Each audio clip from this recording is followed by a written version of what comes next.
Bonsoir, bonsoir, bonjour, c'est Congo News 24. Bande Konanga, comme toujours avant de commencer notre émission, nous disons merci à Dieu.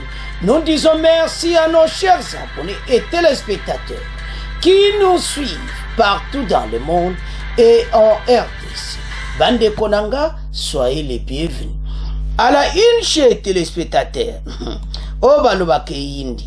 on va commencer cette émission Bandeko avec l'ouverture de la session de la CEEAC des sanctions contre le Rwanda Bandeko. Et Zana Mesa Fachi na discours à Lobiango, pétant à Zolo Babato Bayeti, Pazolo ba clairement Kagame et Bango Bakozalate, parce que Bazola na visioconférence. Bandeko présent Rwandais isolé. Parce que Fachi a petit discours moko bandeko biso yonso musu dolanda ki me boyoka ba vérité musu une émission tous à la connecter peut ko développer ensemble.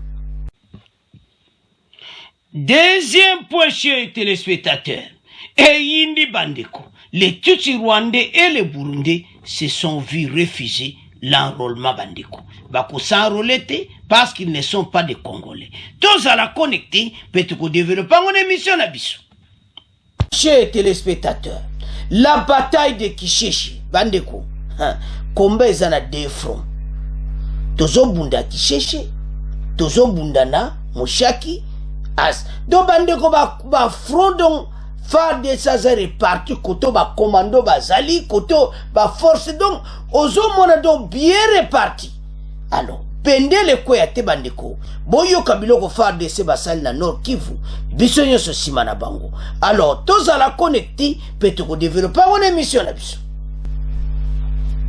Alors, chers téléspectateurs, émission na biso bandi, et comme tant sur l'ensemble la situation politique en RDC. Lelo, bisonyo stoyoka ki CEEAC. Bisognon se belé peut-être Olanda qui na RTNC, mais awa toko développé où le chef de l'État a touché point où le Congolais bazai cause. Bande ko soki EAC azo sala complot, CEAC azo bimisa masolo. Azo sala vrai masolo. Ya onto lobaki mukonza mboka koza na organisation différent ezo ozo kazo laksa jaki bateau bazana problème. Yambo mona ki le président d'Achimi akena kimbangu na Brazzaville kokuta na sasu ayeba ki lele koyinda parce que na kati ya CAC il y a un article balobi ke 99 oyo moko soko agressé muninga akozala suspendu. Alors bande ko za somo fatila touché yem taza président ba ko appliquer yango ozomona donc makaboza minene batika na session moka wiklo so bolanda ki na RTNC batnyo so babima ba président batika la wiklo pona ko sanctionner le Rwanda makaboza minene alto ça ba congolais que tozana moment moko oyo mukonza mboka touché ba poignos lera zotambola biso to mukonza zotambola non il était là azobongsa makambo ebele. Ce qui est le Tchad, bozoyo kaba comme le gouvernement transition, ba pesa ki na président Félix. Le Tchad bon mon président tchadien wana zane sengo, Fachi mutasali transition wana ke yazala nanu président transition entre tabaya ko sala élection. Donc c'est qui Fachi azana ba qualité. Alors, maintenant il a évoqué les décisions. Dans son discours, Bissos Tolanda qui peut-être Tolanda quitté, il y a deux points au examiner. La politique au sein de l'EAC et la sécurité. Si la politique est à point à Tchad, Ndegeni Yazo Kosunga Yango était Tchad Bakoma démocratiquement élu président Basala élection. Alors, maintenant, sécurité na CAC Mobimba et ça kakabisu agressé par les Rwanda, un pays membre de la CAC. Bande comme minene, le président Rwandais Kagame n'a pas participé. A préféré à Sala Atlandango parce que ça les soni. Et na Kinshasa. Yema eba ke fale ka gavana poso yaki. Na ebita kitione ko zapira ba sende do amonka tola na kana visioconférence et puis visioconférence en opé atie ministre affaires étrangères. Donc bango ata mutu moko ta déplacé. Botala. Soki ya royate, pourquoi tindaki mutu te? Pourquoi bazola na visioconférence? Et puis visioconférence yemo mtao landate ministre des affaires étrangères. Parce que bakubenda yo. Alors, ça un problème sérieux. Tolobaki ke ya luka ki RDC, ba problème ya luka ki biso. Ay ko zongela ye d'une manière d'une autre. Alors, à présent RC va vendre ki a huis clos pour décider sur ya Rwanda sur l'article 99. Alors, totanga. Oui, le kaki na ouverture la session à CAC, il y a le président Bandeko de l'Afrique centrale. Et Yindi, Fachi réclame la CAC des sanctions contre le Rwanda. Et ça, il faut des sanctions Bandeko parce que donc parce que à Abuki Oyo Baloba Kamibeko, donc ils ont mérité des sanctions parce que ils belé ba pona oyo y a des sanctions. Plusieurs chefs d'État bandiko. Plusieurs chefs d'État prennent part à la 22e session de la conférence des chefs d'État des gouvernements de la communauté économique des États de l'Afrique centrale. Ouvert ce samedi 25 février 2023 à Kinshasa, capitale de la République démocratique du Congo, les chefs d'État qui ne sont pas déplacés ont dépêché, je m'excuse, leurs délégués à Kinshasa. Le Rwanda absent a préféré participer aux travaux par vidéoconférence. En direct et en visioconférence, son Excellence Dr Vincent Biruta, ministre des Affaires étrangères, représentant président Paul Kagame, président de la République du Rwanda, a dit les membres du protocole d'État lors de la présentation des différentes délégations. Bien qu'avant le début effectif des travaux, le directeur de communication adjoint de Félix Tshisekedi jusqu'à Kusema a fait le point sur les différentes délégations arrivées à Kinshasa. Et ces dernières étaient les mêmes présentées par le protocole d'État. Alors, le protocole d'État, le tout premier arrivé vendredi à Kinshasa, c'est le président Évariste Ndayishimiye. Yaya avant, à l'école na Brazzaville, aïe avant kukuta na Fachi pour na kotia elitoi. Président Burundi yo total aye malamu. Président Burundi aza mystique. Bande komakambu o balobakake donc yepena faut batala bien parce que non oyo kaka donc yende na makambo nyonso yempe a causé ba trouble belé na niveau ya EAC parce que mutaza présent en exercice. Alors tant qu'il y a ça présent en exercice, il fallait quand même abonsama kamusu, mais il n'a pas fait ça. Alors il y a mon akité asala oyowana donc et ça pena propriété pour nini pour azana batunaye ya Uganda Rwanda babamasa na bango donc yé pe aza para problème donc tozo tiaye position moko na bakagame tout parce que ezali kitana bango.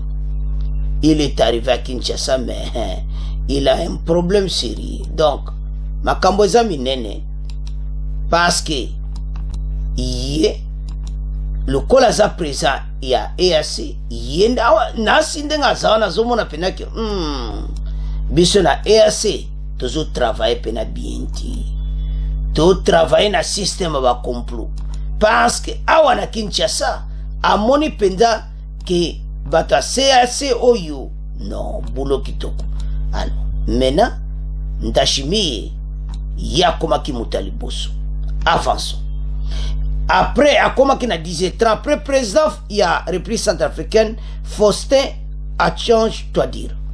Denis Sassou Nguesso a été hélicoptéré, atterri dans les jardins du palais présidentiel de Mongalema.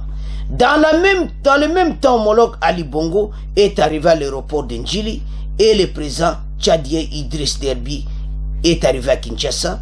Et puis le président Sao Tomé Azaki présenté na ministre Naye et puis Asana Kinshasa et puis Angola Azaki représenté na ministre Naye Antonio qui est déjà et puis Cameroun présenté par le premier ministre. Alors voilà la situation. En ce point, tant que Sisi Fatia du message a lancé Sikoyo ba sanction. Donc il est côté à jaune, bécrit à côté à couleur jaune. Le président congolais a appelé à l'application des dispositions statutaires de l'organisation face à l'agression subie par un des membres de l'organisation. Face à cette agression, la République démocratique du Congo s'est refusée d'être jugée et partie au sein de notre communauté en sollicitant auprès de la conférence de CEEAC l'application de l'article 99 alinéa 2 du traité révisé qui prévoit la suspension de la prise de parole, du droit de vote, la suspension de la participation aux activités de la communauté, le rejet de la présentation des candidatures au poste statutaire, pour ne citer que ces sanctions, a-t-il plaidé. Donc, Mokozamboka a-t-il calculé messa, bango bazo ces sanctions. Ce qu'au présent à Burundi, bango na niveau EAC, baza ba complice. Okomona awa bakwa agir na masolo kitoko, mais président iya Burundi ayebelaki bango kuna bazo sala makamu kitoko ti. Awa ba sanction koi contre le Rwanda pe toko yoka oyo wapi batie toko yoka ngo bande ko pe toko lobango na émission ko ya passe parce que dia lobby bako prononcer sanction contre le Rwanda toko yoka yango. Alors, avançons. Excellence, Monsieur le Président Évariste Ndayishimiye, Président de la République du Burundi. Excellence, Monsieur Faustin Archange Touadéra, Président de la République centrafricaine. Excellence, Monsieur Denis Sassou Nguesso, Président de la République du Congo. Excellence, Monsieur Ali Bongo Ondimba, Président de la République gabonaise. Excellence, Monsieur Carlos Villanova, Président de la République de Sao Tomé et Principe. Excellence, Monsieur Paul Kagame, en visioconférence, Président de la République du Rwanda, ici représenté par le ministre des Affaires étrangères. Excellence, Monsieur Mahamat Idriss Déby Itno, Président du Conseil militaire de transition, Président de la République du Tchad. Excellence, Monsieur Gaudencio Moaba Messou, Président de la Chambre des députés de la République de Guinée équatoriale, représentant son Excellence Théodoro Obiang Nguema Mbasogo, Président de la République de Guinée équatoriale. Excellence, Monsieur Joseph Dion Ngouté, Premier ministre de la République du Cameroun, représentant son Excellence Monsieur Paul Biya, Président de la République du Cameroun. Excellence, Monsieur l'ambassadeur Ted Antonio, ministre des Relations extérieures de la République d'Angola, représentant son Excellence João Manuel Gonçalves Lourenço. Honorable Président de l'Assemblée nationale de la République démocratique du Congo, Excellence, Monsieur le Premier ministre de la République, du gouvernement de la République démocratique du Congo, Monsieur le Président de la Cour constitutionnelle de la République démocratique du Congo, Mesdames et Messieurs les ministres des États membres de la Communauté économique des États de l'Afrique centrale, Monsieur le Président de la Commission de la Communauté économique des États d'Afrique centrale, Mesdames et Messieurs les commissaires de la Commission de la Communauté économique des États d'Afrique centrale, Mesdames et Messieurs distingués invités, c'est avec joie que je vous accueille ce jour à Kinshasa, capitale de la République démocratique du Congo, à l'occasion de l'ouverture des travaux de la 22e session ordinaire de la conférence des chefs d'État et de gouvernement de la Communauté économique des États d'Afrique centrale, la CEEAC en sigle. Excellences, Messieurs les chefs d'État et de gouvernement, Mesdames et Messieurs, malgré les avancées enregistrées à travers les initiatives ci-dessus énumérées, notre région a été marquée sur le plan politique et sécuritaire par deux grandes crises majeures, à savoir la crise institutionnelle en République du Tchad et l'agression de la République démocratique du Congo par la République du Rwanda sous couvert du mouvement terroriste du M23.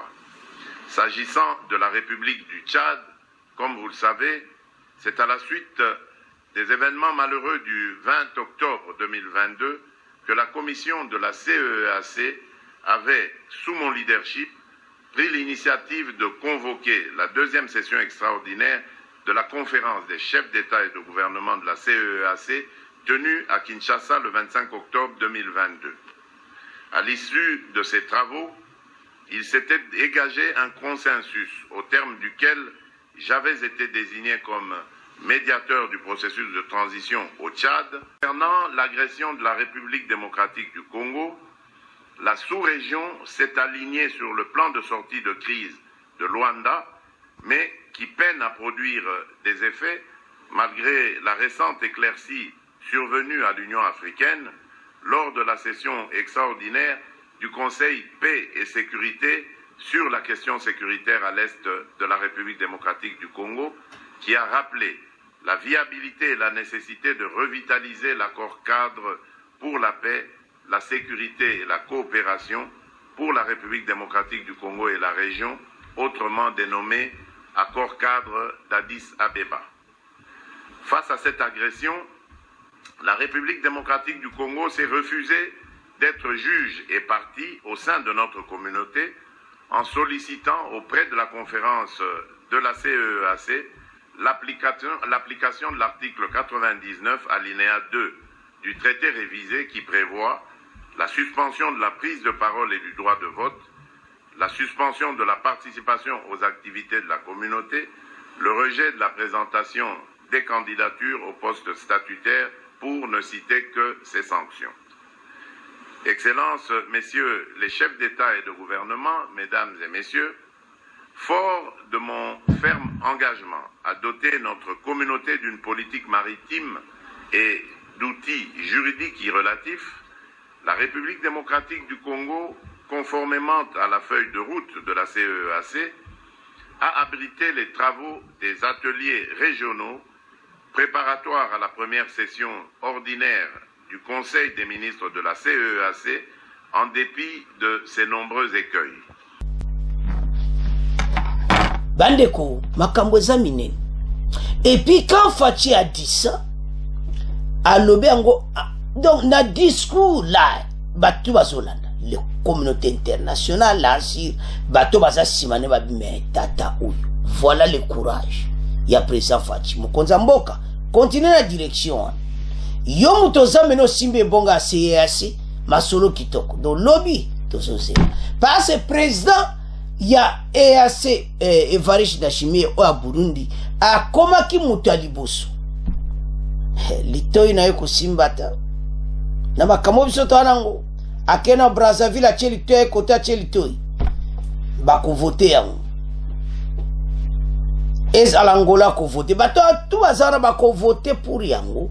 Que y a déjà sanction contre ce poste de parce que eza makambo tozoboya. Agression Fatita zo le bango agression est confirmée dans la communauté internationale. Agression ya Rwanda va retirer ba Soudan na EDC, États-Unis kutakuto le bango sous mikolo. Donc ça ce problème ko bombati. Donc lobby tokoyoka ce soir même déjà sanction et c'est quoi que les tout ça l'émission déjà c'est quoi qui mais na lobinde bako publier avec des preuves auto lukaka toujours.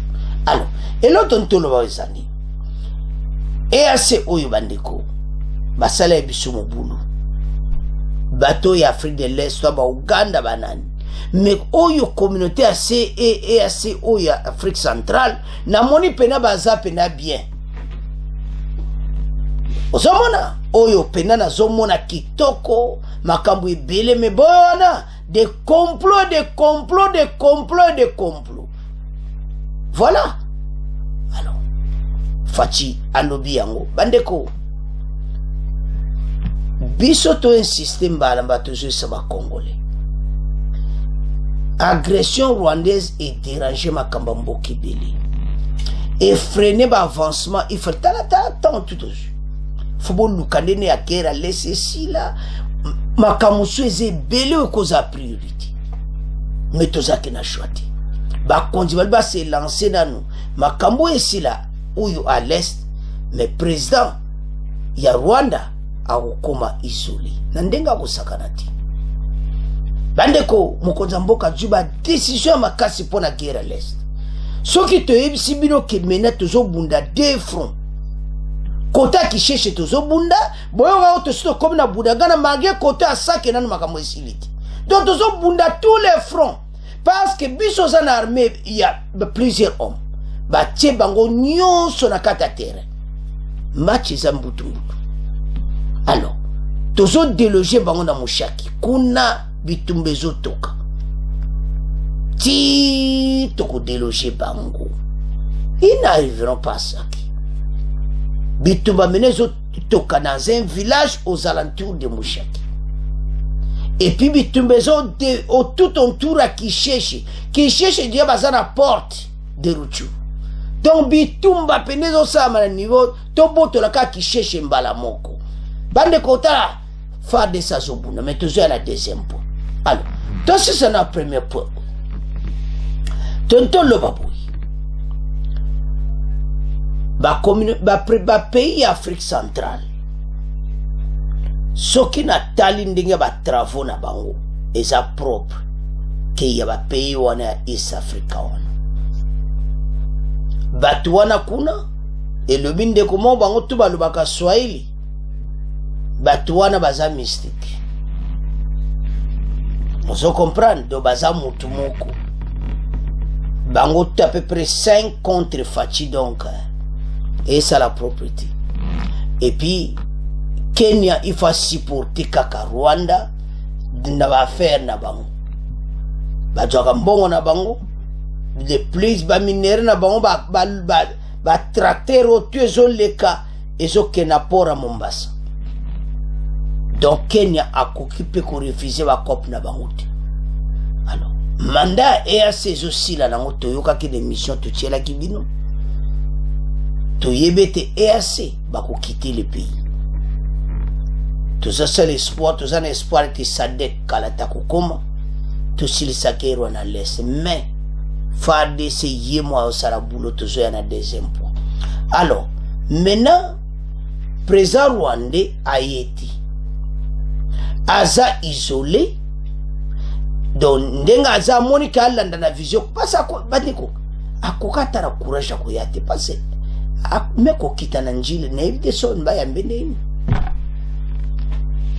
mutazo sala bino mabe aya na mboka na bino asa bena muisa yazas abi kuna moiti moni il n'a même pas atina ta représentante. Pourquoi?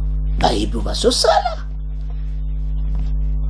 Absence on a peut créer grand problème parce qu'il fallait tinda mutu. Mutu a soyeba au salini. Et l'autre jour quand sabotage pour le protocole. Et mo bossa na mino yega zala kiwa. Danabo mona magamuta ba protocole mbasa sale pena ba dernier de kata. Na bossa no kutu yoke ozali. Mazama hela eti anga mona makamne lelo na Kinshasa ba protocole pena présidence on ba l'action donc dernier da film bwamba kuma ko luka wabi représentant Rwanda wa kuma luka ba bosani abayebiseka bo excuse tobosanaki donc na marque wana me bayaya mwisa ya sasa en direct à Rwanda balana la visioconférence. Alors maintenant débat huis clos eza na visioconférence te ya yoke panani ndashimi eti président Burundi akobetele masuluti bapi président Burundi na président Rwanda batika okosa bato baza bapi ozomona. Alors président Burundi azo l'accepte faci face mo va bien bokeba naye baza mutu moko Rwanda Burundi Uganda 3 pays wana ba congolais toyeba ke baza batu oyo basalaka agression na mboka na biso tokotiela kozana confiance na bango te. Donc c'est comme ça. Voilà la situation. Sanction koi article 99 mon pays oyo ko agresser moninga na kati ya les états de l'Afrique centrale 1 à cause de la suspendu ya ko joba titre ya ba président honoré o basalaka des présidents facha za président pour le moment Kagame ko tiko zwango le soutien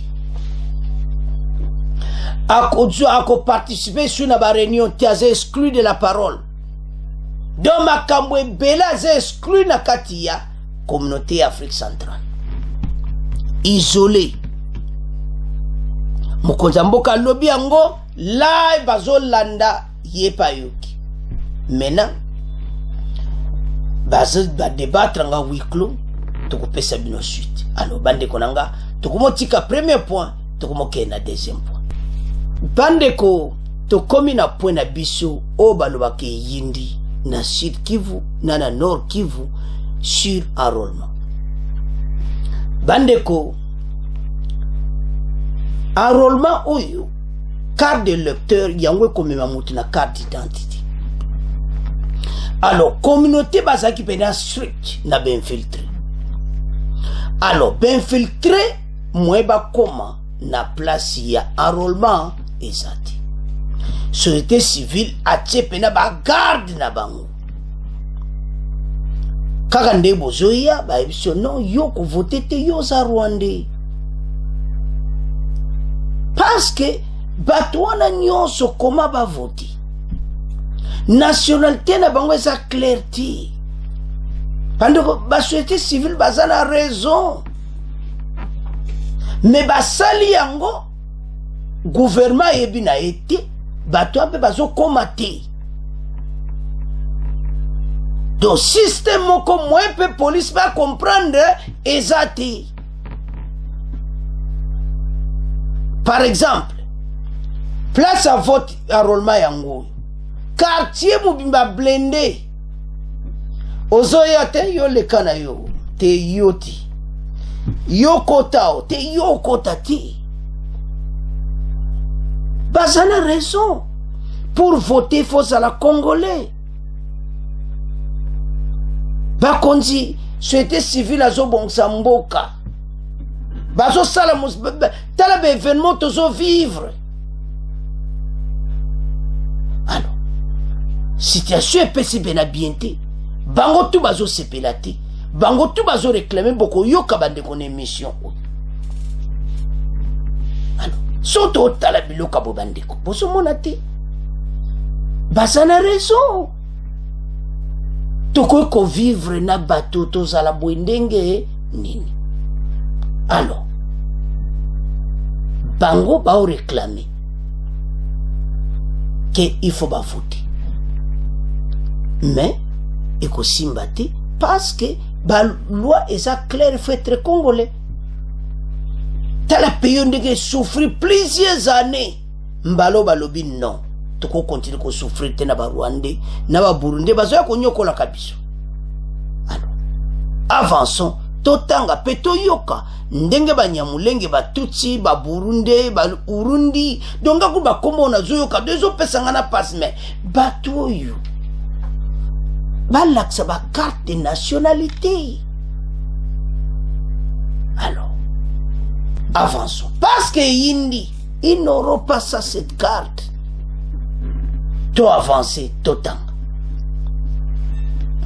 Les Congolais d'origine burundaise basés dans la plaine de Ruzizi, sur le territoire d'Ouvira, en province de Sud Kivu à l'est de la RDC, ont été empêchés par des jeunes de la communauté Bafulero de se faire enrôler. Ces derniers estiment qu'ils ne seront pas les vrais Congolais. Les faits s'est déroulé dans les zones de Moutare et Luberici. Selon les témoins, les chefs coutumiers Bafulero ont ordonné à leurs jeunes de nous refuser l'accès à des centres d'enrôlement. Regrette un Congolais burundophone qui s'est vu refuser les droits de se faire enregistrer ce dimanche. Congolais au Burundi oyo, carte de nationalité ozwaki yango wapi? Des militaires postés sur la plaine de Russie sont intervenus. Ils ont appelé les initiateurs du mouvement à laisser les Congolais d'origine burundaise participer dans les processus électoraux comme d'autres Congolais. Ba jeune wa lobi na soda yo lobi no meyo kudieti. Les soda na kaka die ba ya ba lobi bo kendeti. Bazal do bazal ba ti ba garde. Soko leki garde liboso yeba ka garde mi bale bazo zela yo. Bas na nord Kivu pe ndenge moko bien organisé. Parce ba kontina biso bazo comprendre makambo te. Bino bo sala ka na marque na bino kaka. Parce que mondo yo non. Bobo lukabo défendre un territoire à Mboka par tous les moyens. Parce que na Rwanda ba kolinga biso to sa rolete. Alors, ils ont appelé les initiatives du mouvement Lesibatika Bango. Alors, ces Congolais, à part entière, ils ont même leur propre roi. Ont-ils rappelé? Dans d'autres centres, bah, yebisi bon ke bozana batu na bionde bozana présent no Rwanda aza, ya Burundi aza, boke ne konfote na Burundi ton lembi bino na mboka na biso. Bocha mboka na biso mobulu. Dans d'autres centres, dans les villes de Bukavu et Uvira et Sud Kivu et au Nord Kivu, notamment des membres des communautés rwandophones vivant à RDC et les membres de la communauté Banyamulenge et les Tutsis se sont vus refuser les droits de se faire enrôler. Également, vous n'êtes pas des Congolais, retournez chez vous au Rwanda, on n'a pas besoin de vous.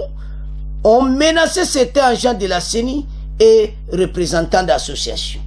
Alors, bah jeune wana, bah boy, bah tie menace, bah yebisi bango, eko simbate, bah toyo, bah kosa enrôlete.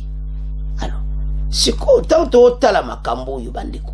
Est-ce que tozo comprendre que bah jeune yo, makambo ba osala, bah osala mabete. Ils ont raison. Parce que Mboka eza menacé na ndenga mukete bakonzi ba jeno ils ont raison.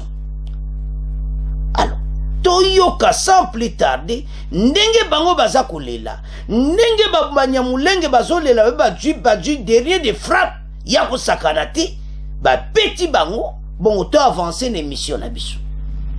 Ferry de la plaine de la Ruzizi, nazape député provincial na législation oyo bandaki na 2019 oyo kosuka na mbula oyo. Kombo na nga Richard Nijimbere Kinyoni 3. Eza vraiment likambo kokamwa o tozomona ezoleka na ba centre d'enrôlement na chefferie na biso awa. Oyebike na chefferie na biso tozana ba tribu ebele, tozana ba Barundi ya Congo, tozana ba Fuliru, Bembe, Bashi et consort. Sikoyo nini enrôlement ebandaki ndeto ekomona bato moko bazoko mibenga soki baza ba société civile bazotelema na porte bazotala faciès ya moto bazozwa bakarte ya bato po batala bakombo soki bamoni ke kombo eza ya Kirundi bakangi mbala moko carte et puis baboyi moto akota na centre wana. Donc boyebi ke banda 2006 ndeto bandaki kosala enrôlement et puis bato nyonso tu awa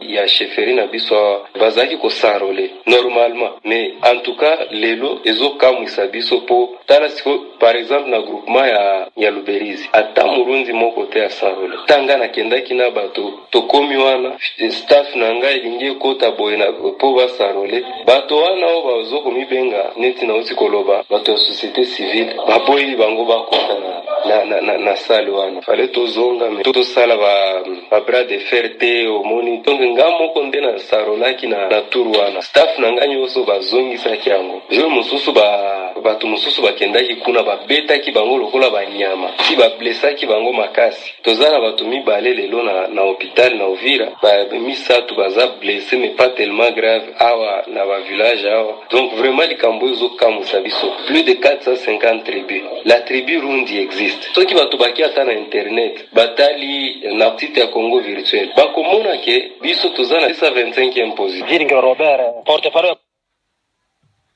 communauté Banyamulenge Congo mbuka na biso tozali na époque ya rolema ba extrémiste moko ba congolais bazolo bake ba Rundi na plaine ya Ruzizi bazali na chefferie bazana ma groupement bazolo bake ba kosala rolema te bato bandenge wana il faut que ba kangama il faut que bazwa bango ba tiati na kasho parce que a rolema izali batu nyonso ba congolais ezali ba étranger te mais ba Rundi bazali ba congolais na plaine ya Ruzizi kula batu ya province orientale kula batu ya Mitwaba kula batu ya Haut-Uele ba Kasai Congo central bazali ba ndeko na biso bazali ba congolais. La conférence ni salaki ba partage barundi ba déjà bakuti bango bazali na kati nde na lobi lokula Munyamulenge lokula congolais il faut bandeko na biso basala enrôlement bango nyonso parce que c'est un message ya chef de l'état c'est un message ya CENI au niveau national pona ni bakosala enrôlement te esengeli batu basala enrôlement malembe na sécurité totale 100%. Ba extrémistes ba créaki ba bande armée ba même bango nyonso il faut que basala enrôlement lokula bana mboka. Alors bande kotolandia bakonzi bayebi na bango te ce qui se passe. Organisation na bango moko na Nord Kivu na Sud Kivu bien ordonné. Yaya katanga zo poussa na kuta na barrière à liboso ba jeune carte d'électeur parce que carte d'électeur wana yango zo mema batu na carte d'identité bango ba motema mwa ete ba mebiso ato zangi kaka mboko eza ya ba congolais. Le problème qui est là, tu as expliqué moki. Les Burundais, il faut pas comprendre que naba Rwandais était situation ba identité au bango ba joie, il faut preuve nangwe monana. Ba luka carte nationalité ba pesa bango ba yana yango. Okoka kubimatonga na za mutu non ovandaka wapi adresse na yo wapi koko na yo asa mboka nini so babali ba question kotuna boko comprendre parce que fiche ya ko remplir ya enrôlement akomi ke abotama wapi koko na ya za wapi na fuba laksa ba territoire okoyoka bango nyonso kaka wapi territoire Mulenge na ngomba wana Mulenge. Alors les Tutsi rwandais, il faut pas comprendre une chose que nous sommes en train de nous organiser. Tozalaki plusieurs années qui dit bah mboka oyo e koma ki na point que mboka koma na niveau malamuti ba jeune oyo ba s'organiser na gouvernement pekisite gouvernement mutalobite gouvernement ebe le côté ba jeune bazo sala organisation po ba moni ba konzi bazo eba te makamusu bango ba moni ba teleba attaque ba patriotes ils sont bien organisés ba zingi ba centre nyonso ya enrôlement donc ba policier si bango bato azolanda parce que gouvernement ebite ba policier ebite boko tika bango bakende ba yaya basalo nde bayoki ba policier nzoka nde deuxième barrage wana zakasuka ba boyoki ne bolandi de mission wana bolandi ba lobiti ba musuba du derrière de frappe pakati mbango abi awa sora vande wana zana problème sérieux. Alors pourquoi ils se sont organisés comme ça?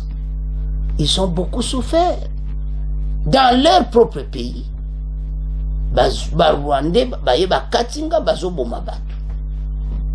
Mais on n'en parle pas. Bon, occidentaux, quand Bazoyaka, Balo, Pexi, Rwandophone va voter. Pexi, Bango va voter. Où y a un vrai Rwandophone congolais, où y a une carte de nationalité, Alaksa Yango. Alaksa Kokona, il place à ça. C'est ça le problème. Il y a même na mindele bazwa koloba. Et comme le problème on dirait international. Non. Makambo ezokene mabi. Il faut comprendre makambo oyo po balobi nini esi eyindi. Alors bandeko tolandi biso nyonso bapesi bango bavote. Voilà le dossier. Alors barwandophone bopesa bagene ofotiti bazosala grand boulot na Nord Kivu na Sud Kivu. Mutu akovote o aza Congolais o aza Rwandais na Burundi akovote te. Eza ya koyinda esi eyindi paske bolandi wana na boccidentaux baza koloba, boccidentaux baza koganga ke wofu botika bango bokopekisa bango te tout ça. Non, à l'Occident mutu aza résident te pana bino koko voter na pays na bino. Pourquoi chez nous comme le quoi à poubelle? Pourquoi ce biso zo ba loi bino faut boya ko imposer biso? Non. Et ça possibilité. Ba lobi bien que mon fois à la Congolais. Ba konzi ba jeune ba bango ba yebi bango. Moi ba kosa ba jeune wana ezate. Ba ça bien organisé et bien fait. Alors, match za mobulu bande kolangai. Donc, carte d'identité pose yango na Nord Kivu na Sud Kivu. Okosala boy. Eza ya koyinda esi eyindi parce que tu souffres mingi. Alors bandeko totika ngona bino tokomoke na troisième point. Alors bandeko tokobi na point na biso o balobaka guerre à l'est de la RDC. FARDC azobunda na ba front ebeli. Ndete oloba ba 2 jours oyo o eleki jeudi na vendredi ki cherche zaki akuyinda. Donc FARDC azobunda partout dans tozawa l'émission la bataille de Kisheche na la bataille de Mushaki. Les deux villes tozoluka to boto la yango to déloger ba M23 ba quitter ba ville wana. Alors FARDC azobunda na ndenga mukete bandeko. Ya onto olo ba bendele ko ya te ba continue ndengo wana. Les stratégies za keto ke na ba front nyonso. Tozolinga match openda donc parce biso zebele. Nous sommes tozana homme déjà na boba wuta ba formation tozebele. Alors ba tiba mususu. Guerre zo se passer na niveau Kisheche na Rutshuru. Do Rutshuru eza ya koyinda, Masisi eza ya koyinda. De tous les deux côtés, les deux forces armées baza divisées na baza pena ko s'attaquer bango. Alors tozonu kato déloger bango bandeko po kimekota. Bandeko ba station tozanango. Ba koza mboka bazana nzela kitoko pona ko silisa est. C'est dit la décision qui est là que un jour on a 2027, 2028 toga suma kababa 123 te na mboka na biso. To silisa ngo pona libela. Voilà problème dossier autozanango. Alors, bande qu'on affronte la bataille de Kisheche na la bataille ya Mushaki. Ce que tu déloger bango et kozala kitoko. Alors, bande ko totanga bon to comprendre makambango ndenge zokende bon to avancer. Et yindi la bataille de Kisheche et Mushaki poursuite des combats entre FARDC et M23.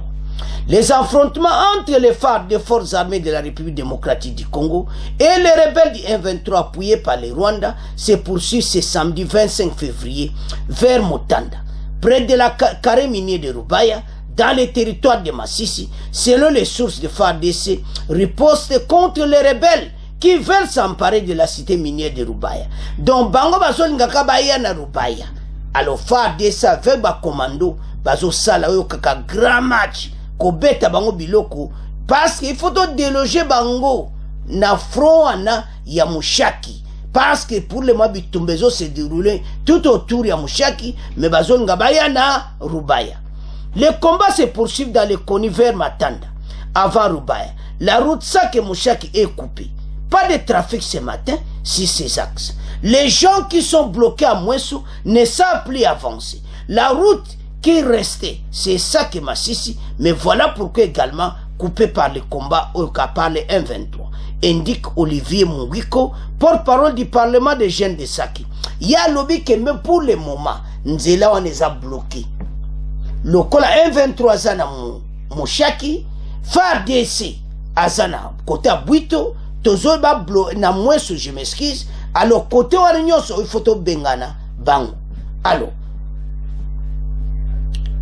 les combats étaient intenses entre l'armée et les rebelles près de Mushaki. Cette agglomération est également passée sous les mains de la rébellion vendredi, ou Mushaki boyebi lisolo, mais FARDC azo sala to a délogé bango tumbeza ko sakanati. L'armée a plusieurs fois, je m'excuse, dénoncé la violation des mesures de cessez-le-feu par les rebelles. Il nous appartient en tant que peuple congolais de tirer toutes les conséquences, surtout le gouvernement congolais de ne plus entendre en quelque compte d'exécution de cessez-le-feu. Boyoki, ba militaire ba lebi ba linsu koyoka makambo a cessez-le-feu wanati. Parce que plus les communiqués sont produits reprenant les mêmes messages de cessez-le-feu, retrait des éléments du mouvement, mais ces derniers ne cessent de saboter tous ces communiqués. FARDC lobby, trop c'est trop. Biso de respecter yango bango ba yeba profiter ba boto le sou Mushaki. Alors biso to ko respecter yango le soute, alors biso za ko attaquer bango. Masole si la kaka. Mankambo ezami nene bandeko. Et maintenant, Mushaki baza ko bunda, toke ne siko na Kisheshi. Une accalmie s'observe ce samedi 25 février à Kisheshi, dans la chefferie de Boutou. Dans près d'intenses combats ayant opposé jeudi vendredi dernier les FARDC et les rebelles du M23. Les sources indiquent que l'armée a réussi à repousser les assaillants qui tentaient de traverser la rivière Rundi en vue de rejoindre les troupes rebelles dans les territoires de Massissi. La société civile locale indique que la situation demeure toutefois imprévisible sur terrain et appelle l'armée à redoubler plus de vigilance. Société civile a epsi bango côté wana na Rutshuru passe FARDC sukwazo bunda na Rutshuru na Masisi. Rutshuru tobosa Kisheshi Kiwanza tokembala moko Bunagana.